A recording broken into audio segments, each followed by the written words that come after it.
We are back again quickly. Now, I still don't know if I've quite found my way on recapping just an individual jam or song or a segment of shows.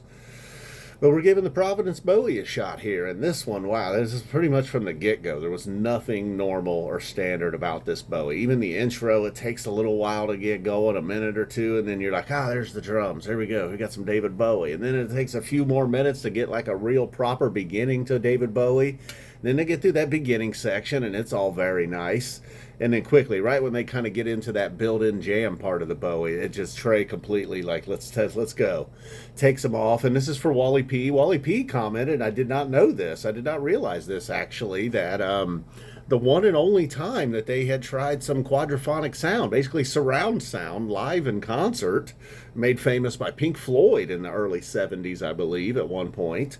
And so Phish gave it a shot. Now, whether or not, now in the arena, it was probably crazy. Even with some headphones on, it sounded really cool.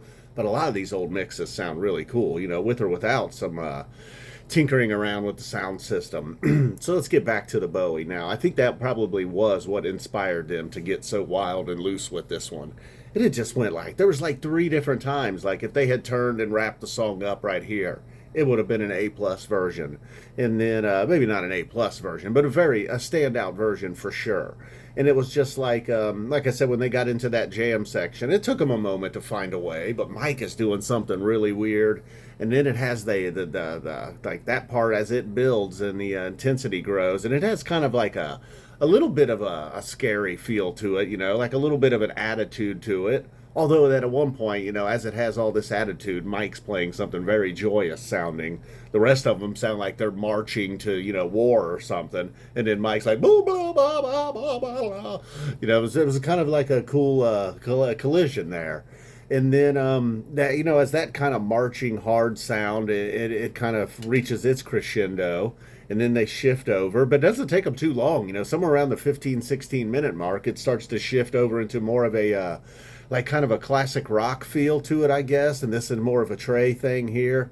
This is like the third jam in the last few days, whether if it was the Magnaball, Tweezer, Prince Caspian. I was recently listening to the Nutter Center show and that Ruby Waves. And now this one has a little bit of a keep on rolling. This Bowie's rolling. It kind of had that feel to it, that song. I feel like, I don't know, is that something that happens a lot? Seems like a coincidence that I just happened to now if these all had like Jean-Pierre teases from the Miles Davis song, Trey playing that little lick, I wouldn't be surprised.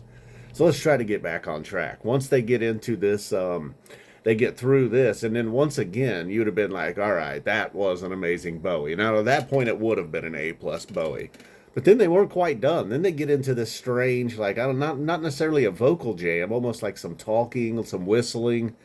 And then it got real creepy and eerie, and then that gives way to more of a musical thing, and then just like a big fucking ending to this Bowie, man. So after all of that madness, basically two, maybe even three different crescendos that were all sort of unique, some wacky whistling slash talking in there, very eerie sounding too.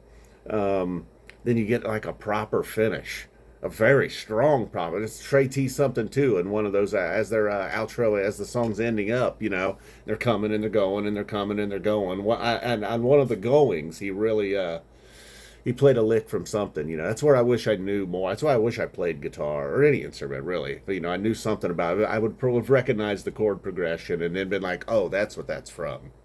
So maybe somebody out there could pick me up on that. Hopefully, if not, it's all right. All right, man. Wally P, that Bowie was a trip. The 29th day of December, the year 1994. The city Providence, the state Rhode Island. The band Phish.